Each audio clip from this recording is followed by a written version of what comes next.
episode of Rocket Recovery coming up.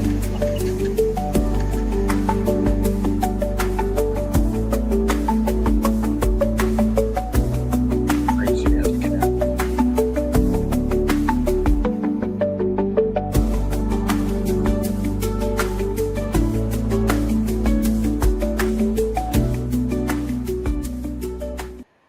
And we're back. Welcome to Rock and Recovery.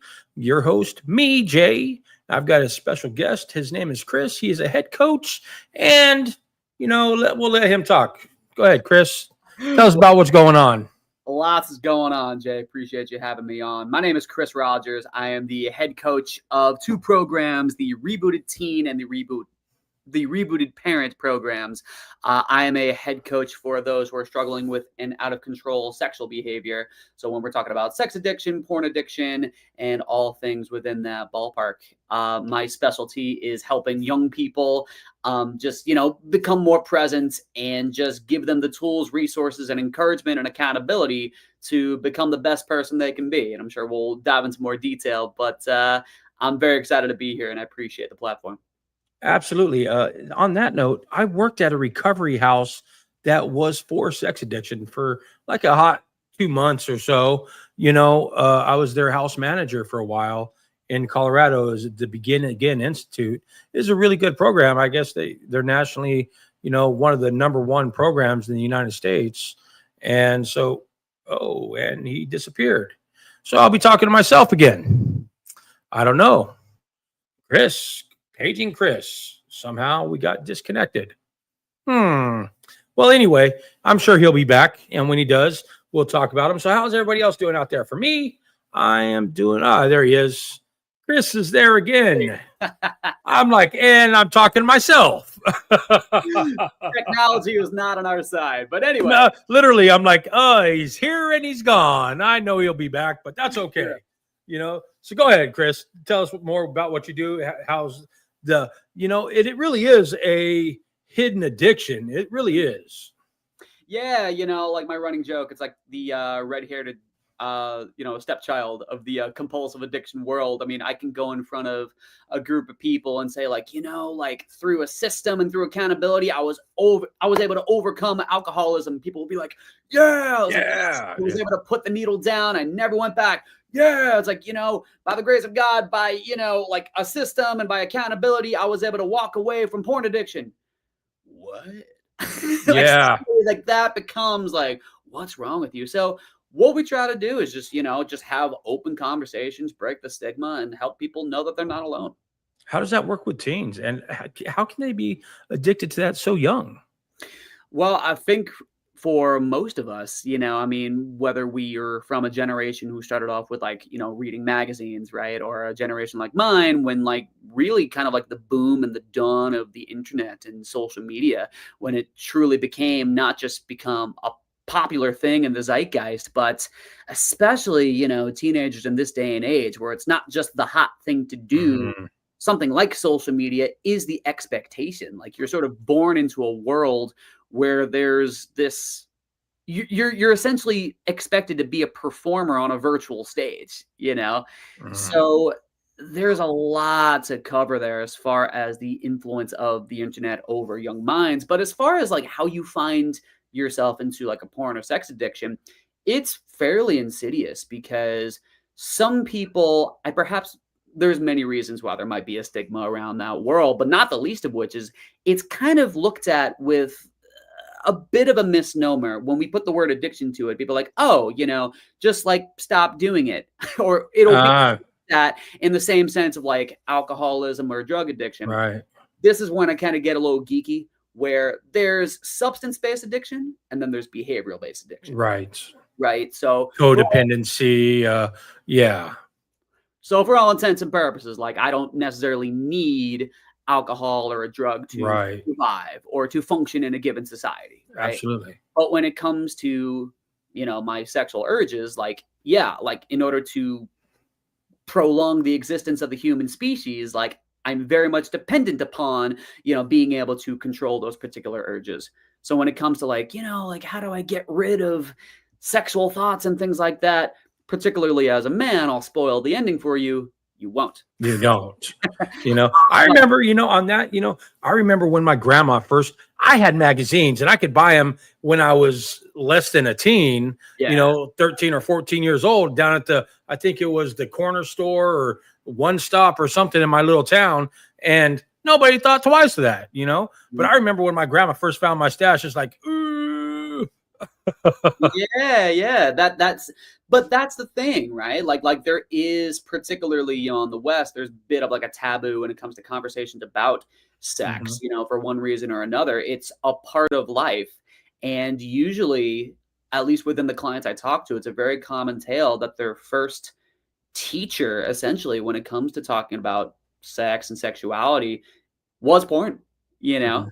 So what we try to do is, like, for example, with my Rebooted Parent program, it's a free course for any parent with a child and who may have found some suspicious things in their internet history and kind of feels understandably uncomfortable about, like, how do I open up conversations that might otherwise be a little awkward or might be a little weird? Like, am I going to say the right thing? Am I going to say the wrong thing? Am I going to set them off? Right.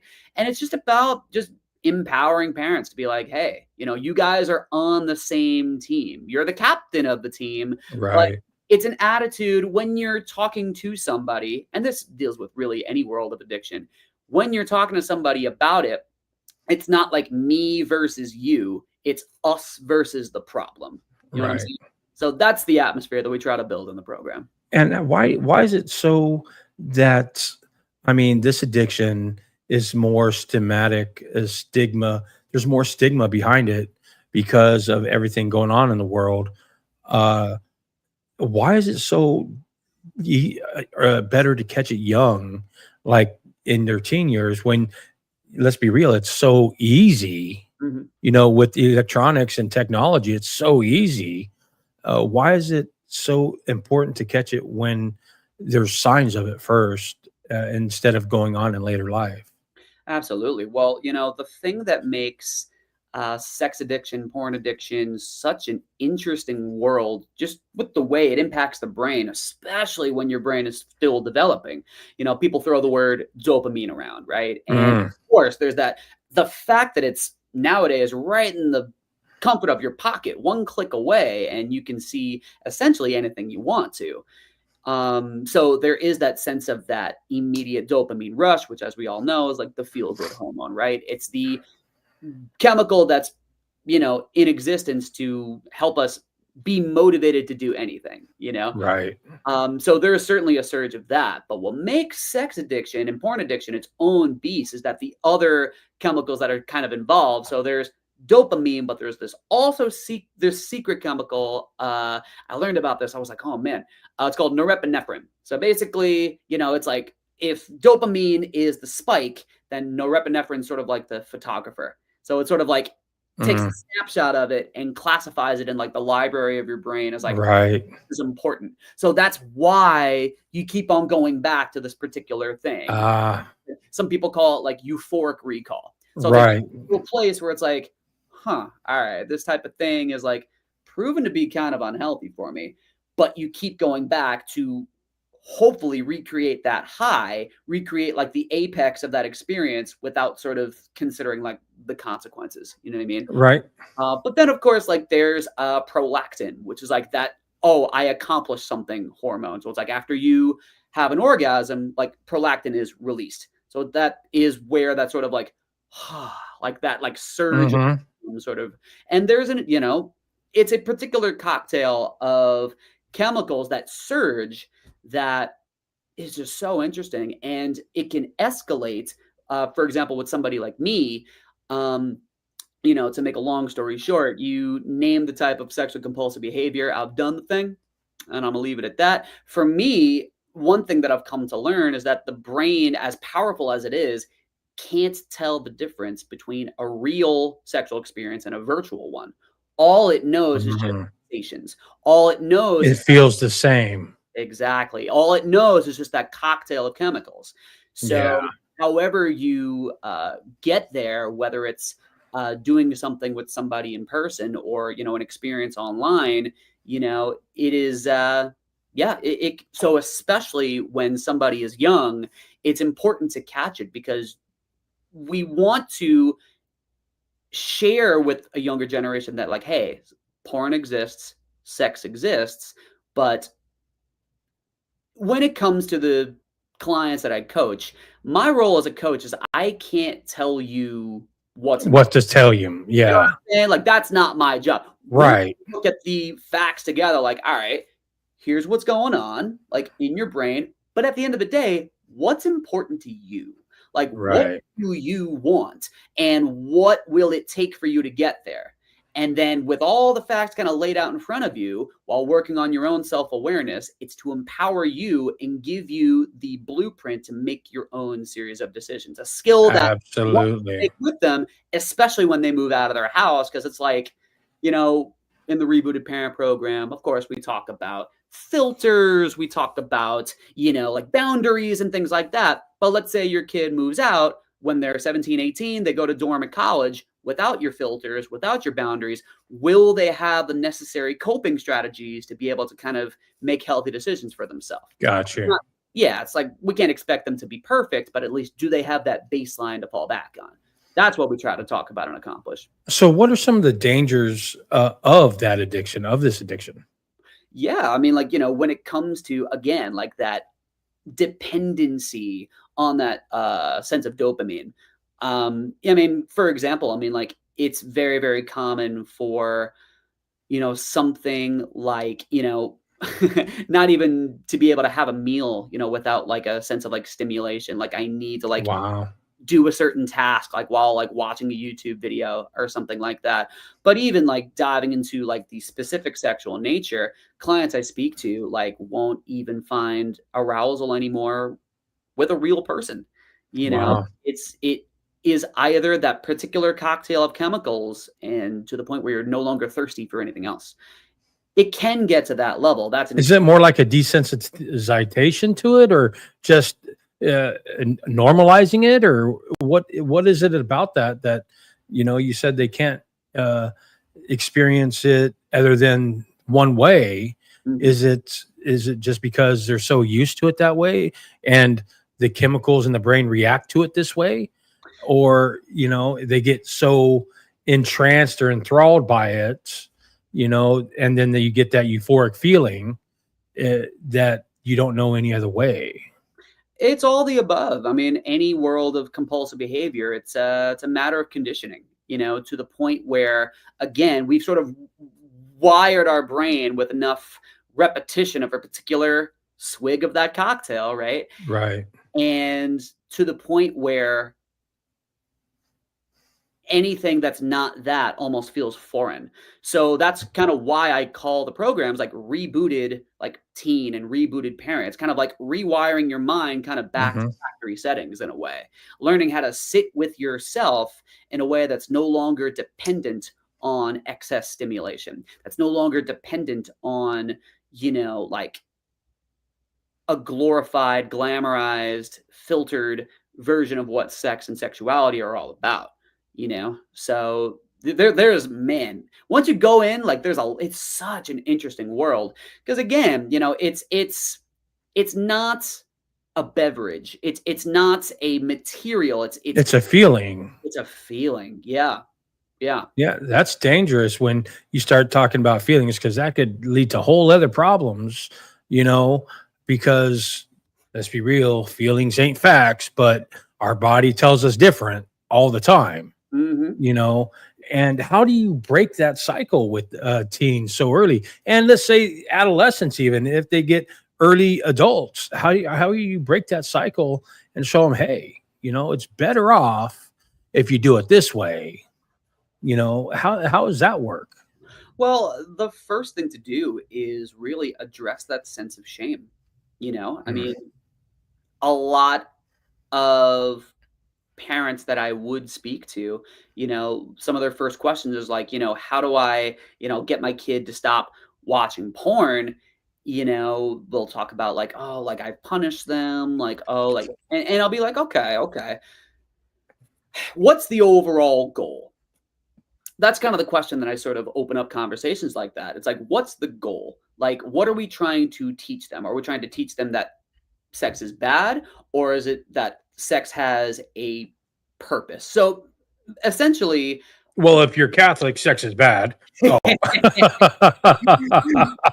but even to take it in that direction, it's interesting because, like, sex in itself is a natural human thing. Yes, We're not going to take absolutely. that out of the equation. But then there's the fixation on lust, and that's the Ah, sin, yeah, right? And that's right. the thing. It's not sex, it's the lust, it's the fixation on it, to the point where if a feeling were to pop up, it ultimately kind of takes takes the wheel of the car of your decision making, right? So it's almost like the chase. Yeah. Okay, so it's like, the chase, the pursuit of something that you probably know you're never going to get, Mm. but it's still the pursuit. There very much is that chase, and particularly again with something as visceral as something like sex. It's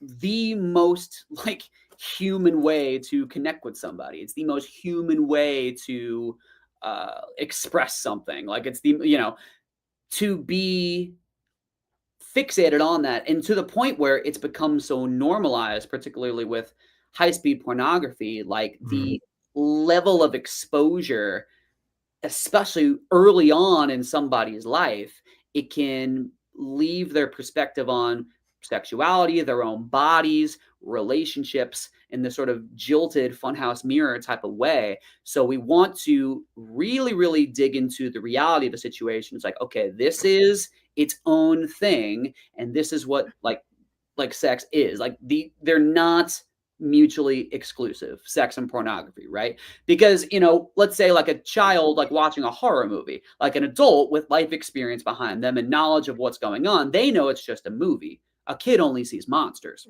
Right, right? right. So really about with a sense of compassion, with a sense of, hey, I've been there myself, so it's okay to feel what you feel. But what we're going to do, like I said, we're going to dive into what are you feeling? Validate that. The fact that you're feeling sexual at all means that you're alive. Mhm. So that in itself is not bad. What we're learning how to do is learn how to experience that without it, again, taking the wheel of your car. Like have it take over and like drive your decision making. Have it be a part of your life, not the entirety of it. So, do you find that along with or some of the consequences of sex addiction could lead to, well, a lot of trauma? I mean, body shaming or shaming, just shame, period. And then other addictions? That's a really good question. It's so interesting because as far as the generation that I speak to, like we're talking about, Gen Z, Gen Alpha, right? Like I'm a millennial, so like a generation younger than me and Right, younger than that. I was raised in the generation of like MySpace.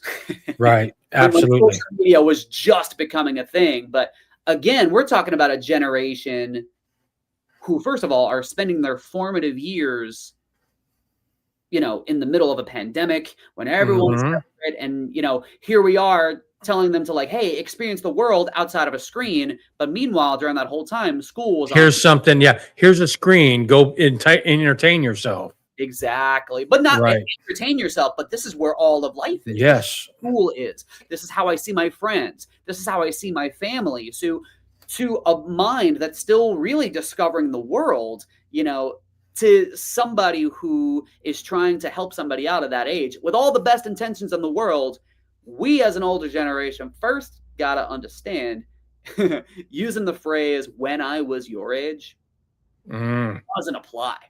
yeah. It's just Yeah. a different world, It really is. It really is. Because when I was their age, I was outside all the time. Oh, There was no inside time, unless you're eating or sleeping, nothing inside. In mhm. fact, you better not be home, you know, type thing. Yeah. But for real, it's like I feel like a lot of the trauma a lot of the addiction could come from trauma too, though, Sure. especially in that time. and not feeling good about themselves and wanting to fit in, especially for females. Oh, You know, absolutely. I feel, and there's even more shame in that now than a male sex addiction, it would seem, because it's just being a boy. Mm, Okay. All right.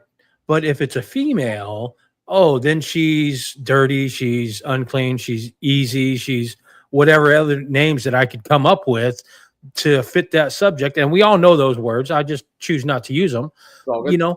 But how would that continue? How do you get them out of that mindset thinking that they're that way? Well, so the train of thought I was on, the comparison game is just such an insidious one, Mhm. where young women will compare themselves to airbrushed image, to filter AI, the freaking AI. supermodels, Victoria's Secret models. Come Yeah. on, And in you know? fact, maybe you've heard the story recently of like there's like some uh actress that's going to be casted in like Hollywood roles and she's AI. Mhm. She's not a real person. Yeah, It's like, how can you possibly compare? You can't. you can't. You And a can't. lot of what we try to do is just reinstill a sense of humanity, just reinstill a sense of checking in with yourself, like looking people in the eye, like looking yourself in the eye, like, how am I doing today? You know, it's really, really unfortunate to young people where, again, that comparison game at a level at which we've never seen before, where everything is just so immediate and it's can be so hard to know what's real and what isn't. Who can I trust? Is this news article reliable? It's like what is true and what isn't. So Right. it is a real, real passion of mine to really kind of break things down and give whoever's willing to listen, whoever's willing to work, the opportunity to sit with themselves. And it's not like you're going to be your best friend every day. It's not that you're going Mhm. to like everything about yourself every single day. But and it goes into any world of recovery, right? It's can you be with yourself? And to feel what you feel, understanding that it's simply your nervous system. Right. Your nervous system. It's not out to get you. It's Right. about developing a relationship with it without the dependency on an escape, without the dependency on that cocktail of chemicals, you know? I know you said you dealt with this yourself. How was that? How tough was that to get out of, and even recognizing yourself? And when did that? How'd that process come about, and when did it happen? So I first discovered high speed internet porn when I was about 14. Um, I mean, thank God I never had a dependency on alcoholism. I never had a dependency on any other kind of drug, but that was my thing, man. Like that was how I coped. That's how I escaped when I didn't want to deal with the present moment, whether it was feeling anxiety, whether it was feeling a sense of sadness. When I was 14, like, going into my later teen years, like, I mean, oftentimes home life was fairly tough. There was a lot of, loud voices, alcoholic beverages just thrown across the room. There was, not that it was, like that all the time, but like the stakes were oftentimes very, very high. And it's unfortunate sometimes when you're a young person, when your mind is still developing, feeling like if there is a feeling that you have, or if there is something that you want to say, there was always something else that was more important, perhaps, or there was something more important than what I was feeling. And therefore, it was like invalid. So it was through something like porn where I felt that sense of validation. Like, hey, I was feeling a thing. Here was a source that wouldn't judge me for it, right? Here was Hmm. a source that made me feel like fun and made me feel uh yeah, just made life feel exciting. Like that was a thing, but to the point where with enough repetition, what started off as curiosity, like what the heck is this? It got to a point where it became compulsive. And Consuming your life. Oh, absolutely, absolutely. I sort of over time escalated to, there's, the popular site OnlyFans. I never did that, but there was like an app that I suppose is fairly similar where you essentially pay for conversation. Hmm. I was that level of lonely. I was that Wow. level of my self-esteem was that low to the point where I Right. do that, for that sense of validation, for that sense of, hey, I see you. Yeah. I thought of myself so lowly that I was willing to invest into the illusion of intimacy as opposed to diving into what it actually could be, you know? And eventually, I found a program for myself that radically changed my life. It was the middle of the pandemic, and I was actually working as a teacher in a school at the time. And I was just in a really rough patch. I was in a really just low state of being and very depressed. And it gave me the tools, the know how, and the opportunity to, again, be with those feelings. And it was a long road, man. But here I am about like 5, 6 years later. I've successfully rewired my mind, changed my life, and here I am doing this full time, which was not on my bingo card. But Right. And I agree with you there. Life outside, once we start changing our habits and we are in control of ourselves again, Mhm. it's amazing the paths that we can go down and lead. Living the better life than I ever thought as an addict. Never in my wildest dreams would I think that I would be doing podcasts ever. Right. It was something I watched to get a good laugh or have fun or whatever else with, just to occupy time. And here I am doing them now, and it's like crazy. And in your addiction, do you think that at the height of it, were you sexualizing all women as the same, or was it only the ones online? Or yeah, I, Because of the amount of time and the amount of energy that I dedicated toward time spent online, it absolutely infiltrated its way into the way I would carry myself in my relationships. There were um, certain expectations that I walked around with that I was all kind of like beneath the surface. It's not like I was right.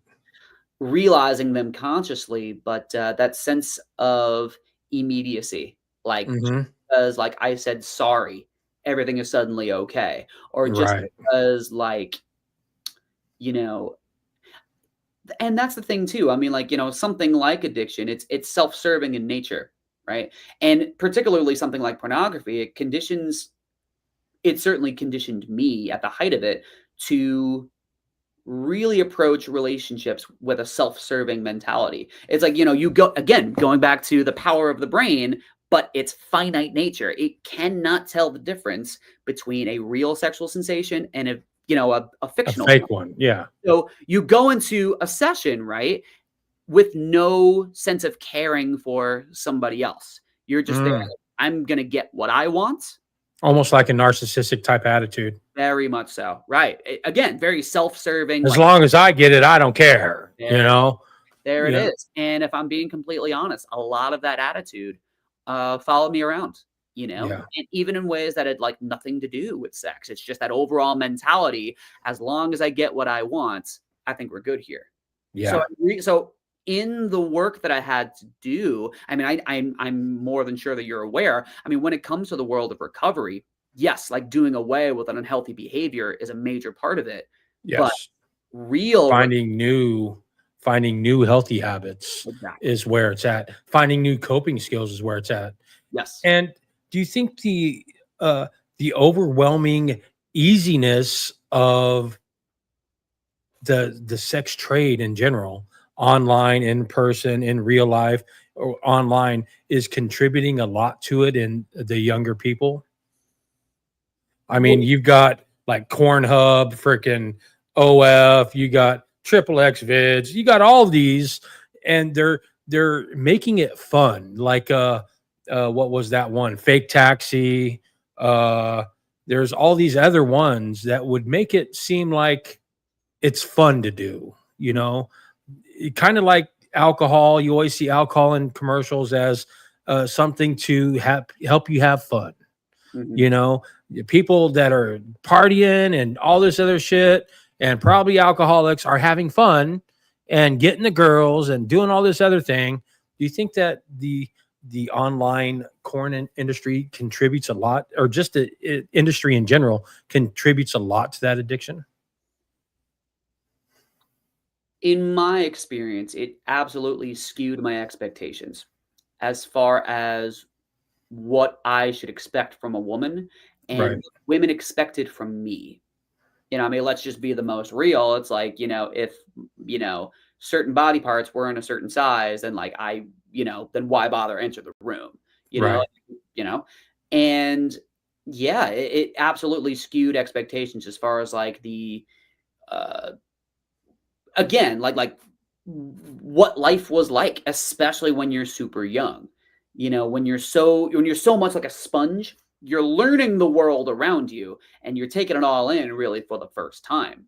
So with consistent exposure, you are what you expose yourself to in many ways. So as far as, the sense of are you asking, as far as like, the corn industry, as far as, uh, other apps and other sites like that? Are you asking, is it sort of contributing to can you run that question by me one more I wanna make sure I Is it contributing to the overwhelming more of this type of addiction than just, let's say, the old Playboy? You mm, know, you don't see it. It was more of a fantasy type magazine, mm.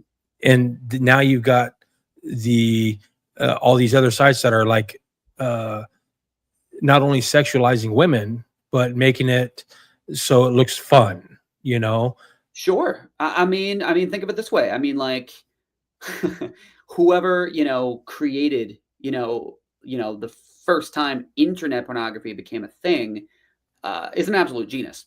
yeah, Just absolutely, absolutely, imagine, one like, hundred percent. our most visceral, needs, feelings, and tendencies and monetize it and have it Right. be broadcast around the world.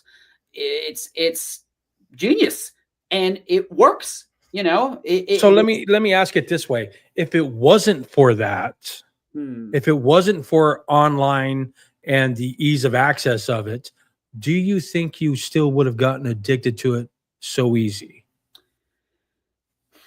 Well, the high speed nature of internet porn, like, certainly just on a neurological level, will hit so much harder and so much faster and so much more often, compared to simply, a magazine. But the way I'm Oh, come on, let's be real. I got the magazines for the articles.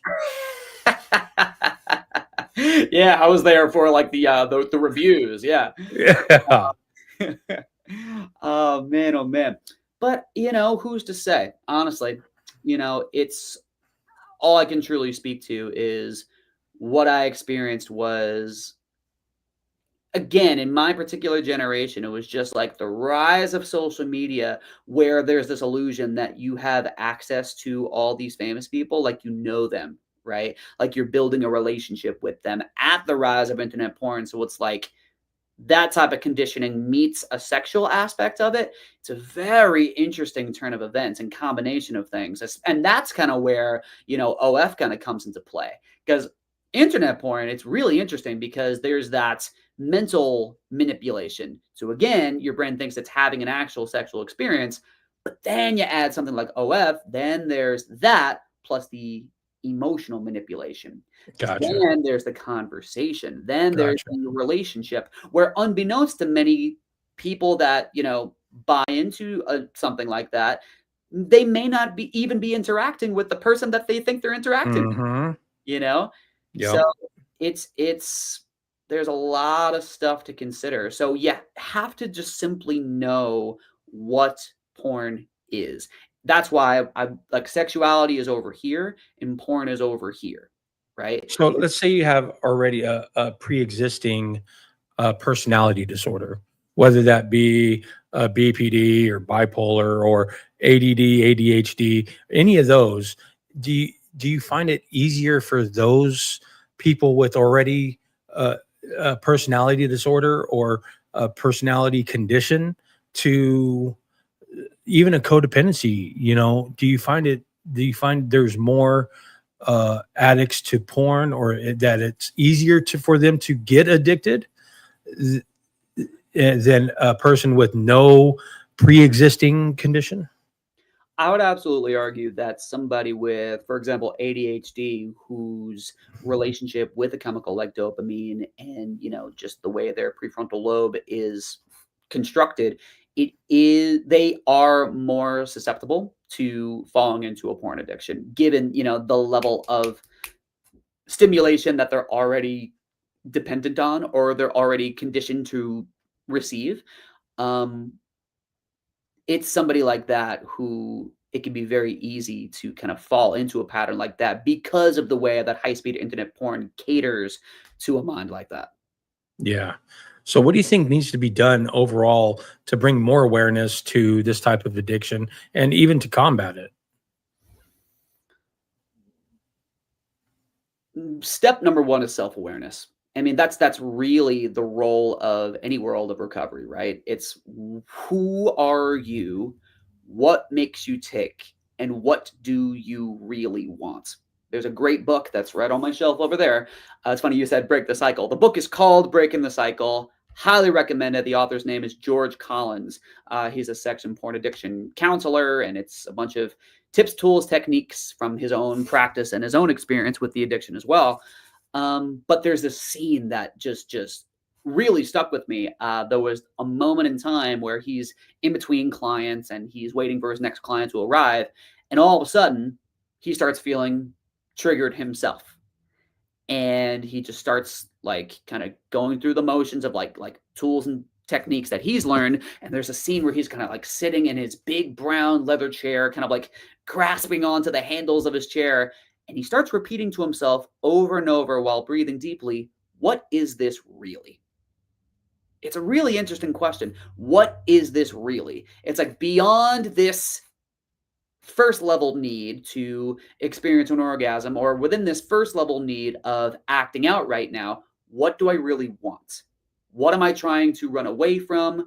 What's not good enough in this moment? Am I feeling lonely? Am I feeling bored? Am I feeling anxious? Am I feeling um, happy and I just want this feeling to like rise? Whatever it is, it's about it's the art of sitting with what's there. So truly, before we dive into practical things as far as like, how we combat anything, it's really sometimes it's more about like embracing than enforcing. Being self-aware. Yeah, it's just Have like, you ever heard of the saying "halt"? oh, absolutely. Hungry, angry, lonely, tired. Absolutely. Yeah. Exactly. So, and there's even there's a great I'll throw him in Dr. Howard Rankin. He's a life coach, author in the addiction world, absolute OG, and he has this phrase "wait," aka "What am I thinking?" What am Just I thinking? I'm writing that shit down right write now. that shit down, man. Oh my God, that's a good one. What am I thinking? Wait, what am I thinking? Yeah. So Yeah, that's a pretty good one. it's good. And again, it's about, and that's what it all is, right? That's what recovery is. It's self-awareness 101. It's giving you the tips, tools, and community, which is major, to like give you as high a likelihood as possible to be the type of person that you actually want to be. And yeah, I mean, it's giving you the tools of a trade. So before we even dive into practical things like filters and, like blockers and things like that, because at the very end of the day, the best filter that anybody is going to have is not going to be Covenant Eyes. It's not going to be, this other blocker over here. It's going to be themselves. So, I know you say you work with a lot of adolescents, and do you find that maybe they're associating uh that addiction with love. Mm. You know, with the influence of high-speed internet porn, on top of having that influence make its way into trends you would even find on TV shows, trends you would even find on social media. It can be a false equivalency that sex and love are mutually exclusive, you know, which leaves a lot of room for being manipulated, which makes a lot of room for some confusion. And yeah, I mean, that absolutely is something worth diving into because again, love is a part of life. Sex is a part of life. And what I want to do as a coach is just to address the fact that they are because as parents, as coaches, as because most of my professional life I've been a teacher, working in schools and as a figure of influence at the very least, like there comes a point where we can only pretend that certain things don't exist for so long. So as soon as we pick up on certain signs, like if we notice, children asking certain types of questions, when we ask, if they become like maybe closed off on certain things, or if they become rather cynical about types of things, those are just little things to keep out, be on watch for. And it might be time to, yeah, it's not a matter of like, okay, we're gonna have the birds and the bees talk right now. Like one of the best things you can do is open up a conversation like that with questions, especially when they're in a stage of development where, yeah, they're going to start feeling sexual things. Like that's surprise. Yeah, it's natural, you Yeah. know. So, what are some of the signs to look for Well, as far as some of the besides being the typical parent and snooping their browser? What are yeah, some of the signs you look for in sexual addiction? yeah, absolutely. I mean, as far as, what perhaps a parent can look for, and again, we dive into all of this in our Right. Reengage Parent course. Again, totally free. If you're looking for a resource to give you some insights, we dive into it like really in depth there. But as far as some, basic red flags or some, things that would put your antennas up, things to look out for are a change in their demeanor, an increased need to be secretive. If there are certain topics where they either become much more passionate and talkative about, or things where you pick up on a sense of them shutting down and reverting, whether it deals with relationships, whether it deals with love, or it deals with something sex, right? When it Even when we're talking about social media, when it talks like, don't look at my stuff, where the way they present themselves like becomes much more of a secret. It's finding a balancing act between, obviously letting your child be their own person because they're going to do that no matter what, but also being an advocate for their well-being. That's why I'm saying you're members of the same team, but you remain the captain. So, as far as things to look out for, that sense of secrecy for sure. Another one is, just being aware of reading between the lines of their conversations. You know, parents will talk to me about like, yeah, like there's a sense of ennui or there's a sense of cynicism when it comes to something like marriage, for example. When there's this that seems to be more common. Like you'd be surprised, you know. Wow. Yeah, like relationships in general. Like there's either they don't matter or there's a sense of trepidation around them because there was it is what it So is. really, there is no warning signs. There- this is why porn is sort of like Right. this really sort of interesting world where there are maybe more physical signs when Yes. it comes to a substance-based addiction, right? Right. But at the end of the day, it is truly about reading between the lines. It's about listening, not just to what they're saying, but their demeanor. Watch out for their tendencies and what they tend to cling on to and what they tend to revert from. Mm, It's getting a feel for like how high or where their particular walls happen to be, and yeah.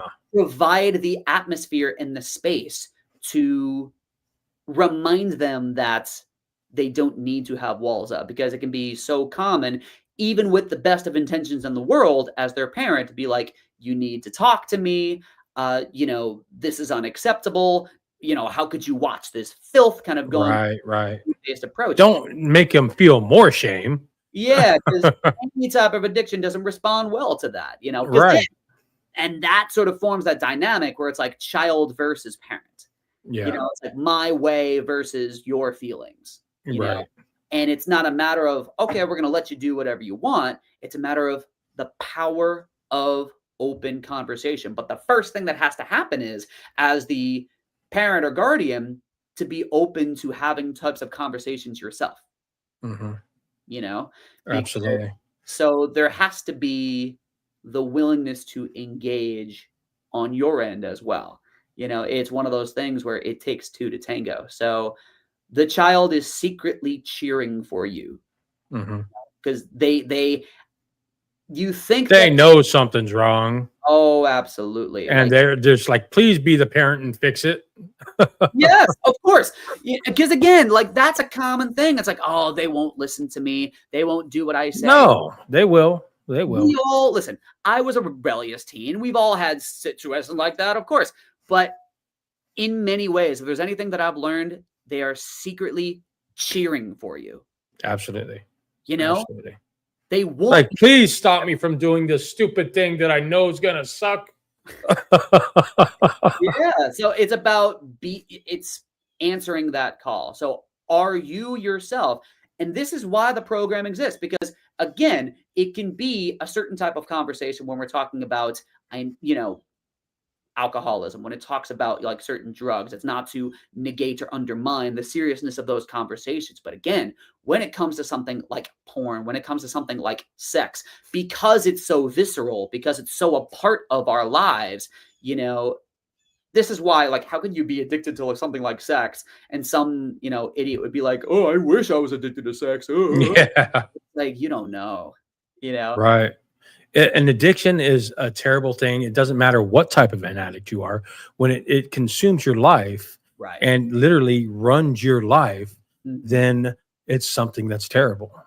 No matter what that terrible is, because my terrible might not be terrible to somebody else. Exactly. My bottom's not going to be rock bottom to somebody else. And Correct. my recovery is not going to look like somebody else's, because we're all individuals for a reason.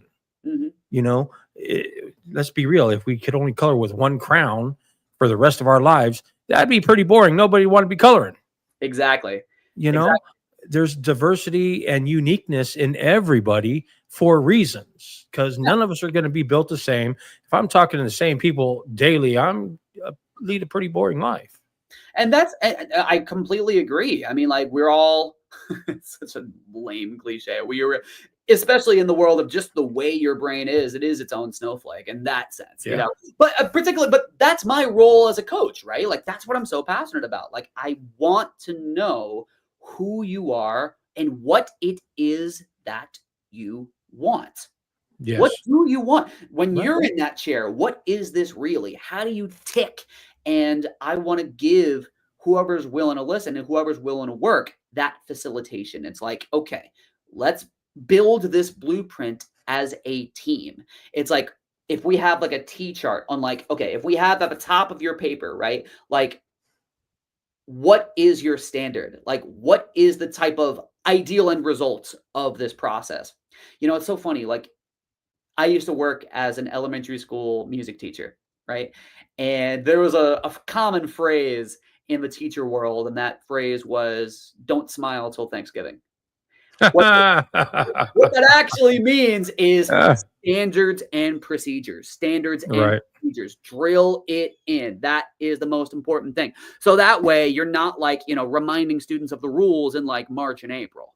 right? Right. It's just Right. drilled in. So when you have somebody that tells me, like when I have someone that tells me as a coach, yeah, I acted out, it kind of brings me back to when I was in the classroom early on. When someone's quote unquote acting out, they didn't act in alignment with the standards and procedures. Right. So it's like you bring them back to that, you know? So that way down the line, they'll already kind of know what to do. Even if they're feeling cruddy, even if they're having a hard day, they Giving are, them new coping skills, yes, basically. they at least know the expectations. So how Right. to apply. When we're saying we're acting out, what we're really saying is we're acting out of alignment with the standard we want to hold for ourselves. We're Right. out of alignment with the way we actually want to be. We're out of alignment with what's going to make my life be the best it can be, you know? So the first step is really defining what that standard is. Because again, I can't tell you what that is. You know, Mhm. it's not my job to be like, you need to live this way. It's like, what do you want? Like, what Yeah, does I can't tell somebody what their normal is, exactly. you So know? that's the art form of it. It's like, what do you want? And let's work together to figure out what is it going to take for you to get there. And then from And then on, providing a safe space for them to be themselves exactly and right. express themselves the proper way, their own way, the way that they know how, and then to teach them, hey, try this way. It might be better. Yeah. And as far as the need to express, what I've found is like, and I found it in myself too. In the world like porn, that was the opportunity for them to express themselves. That was the opportunity for them to not feel judged or Hmm. made fun of or looked to made to be feel ashamed for feeling sexual or feeling a thing at all. Right.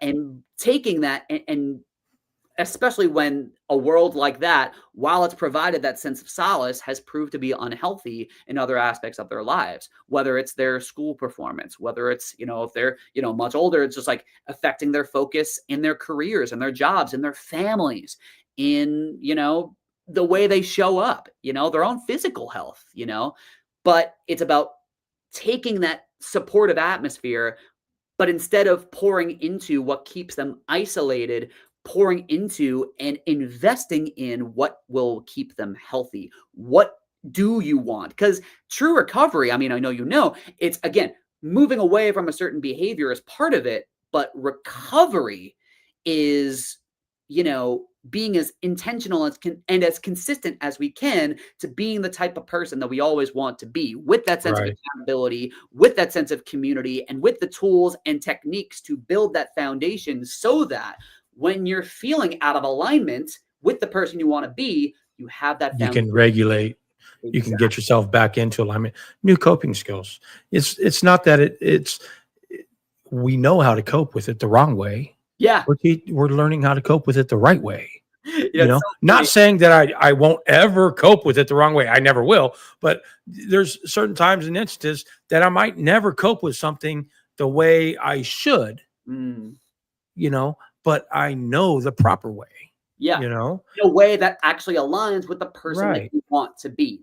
Getting With back. societal normals, you know, there, and let's be real, out in public, we act in one way, and in private, we act another. Yes. And that's 100% across the board. Nobody's consistent in public and private. Nobody. And, so in society, we got to act normal, society normal, because if not, then we're immediately judged Mhm. because we're not in line with everybody else. Mm. There are certain societal normals that everybody can agree on. And even if you disagree, you're still going to fall into those normals unless you're in addiction. And then guess what? Normal is addiction to you. That's the thing. I love the way you illustrated that, because one thing that I would tell clients is that we are not citizens. No.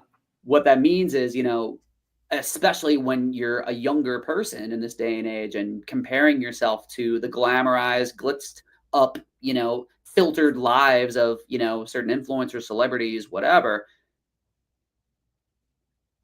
there are certain things that have proven to be unhealthy for us. So just because, and first of all, just because that they portray a certain life doesn't mean that they are actually doing it. Right. you know? Just So because they look like a rock star and have the money to be a rock star doesn't really mean that they don't feel like shit themselves. that's what I'm saying. It's like, yeah, they'll have like all of, let's say, at least in our world, oh, we'll have someone like you're talking about, like, oh, certain like, types of porn sites, right? Oh, here's this person that's having sex with this, that, and the third. Well, how do they feel as a person? We don't know. Right. How is the state of their relationships? How's the state of their health? How's the state of their um, like how are they as a human being? Mhm. And What are they going through to make them feel that they need to do that sometimes? And correct. sometimes it might be nothing, and sometimes it might be something. And Correct. who knows? Because we don't know. Correct. And that's what happens, when we live through electronics, Mhm. when there's no personal human connection again. Yeah, when we start to use the phone as a mirror, Yeah. things get a little tough. Things get a little complicated. Yep. And my mission with these various programs is to again understand that, here we are in the 21st century by the time we're filming this in October 2025, we are in the future. We are in the age of artificial intelligence, Absolutely. are in the age of social media. And these can be beautiful things, but at the end of the day, let's bring it back to a sense of humanity where Right. porn is one thing, sex is another, just in the Yep. sense of who are you beyond your urges? Who are Right. you beyond your tendencies to escape the present moment? And as a parent, you know, I want to empower you and I want to encourage you. This is the perfect time to have these otherwise uncomfortable or maybe awkward conversations with your children, especially if you happen to have, a teenage son or a teenage daughter. And what I try to do with the rebooted parent course, it's a series of modules where again I take a parent by the hand and be like, listen, let's look at the facts together. Here are some conversation starters that can help get some momentum going. And here are some things that both of you can do together. And if you think that the rebooted teen program is the right move to give your child what they need to, again, get back to that sense of humanity and get back to using technology as a tool and not an escape, then let's work. Absolutely. Yeah. So my last question for you today is same thing I ask everybody pretty much is if there's anybody out there listening that you want them to take away one thing from this last hour, what would it be?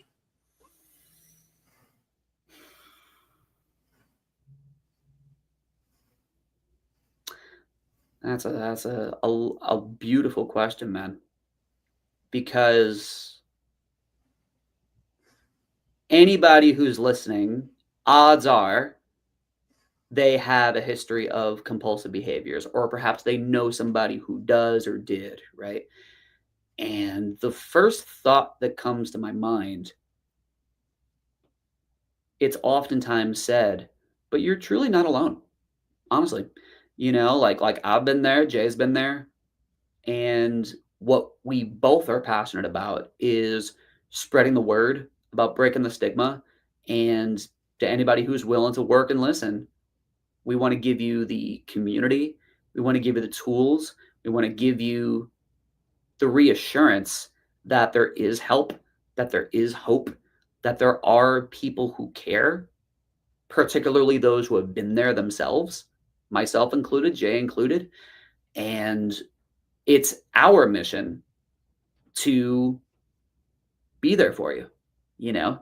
So if you take anything away from this conversation, if you or a loved one um, is struggling with an out of control sexual behavior, the best way we can break this type of stigma is addressing the fact that it exists.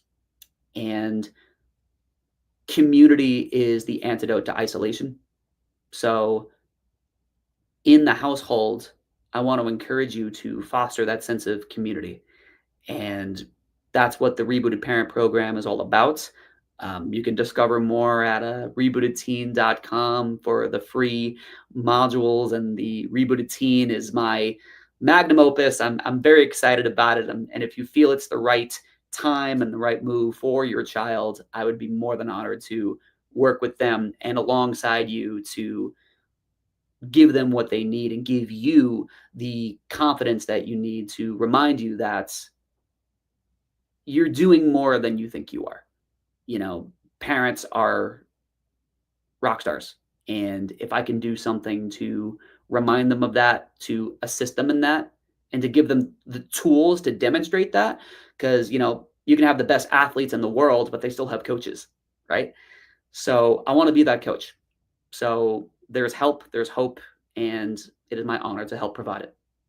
And again, what is that website? Rebootedteen.com. You can follow the work at Rebooted Teen on Instagram. And I am so, dude, you're an awesome host. I was really, you left a lot of room and I got to totally run my mouth, but dude, this platform's so important, dude. So thank you for the platform. I really Thank you for showing up and being a great guest and bringing lots of information and lots of good information. And you know what? It's this connection, these type of connections that we all need in every recovery. Every recovery is possible.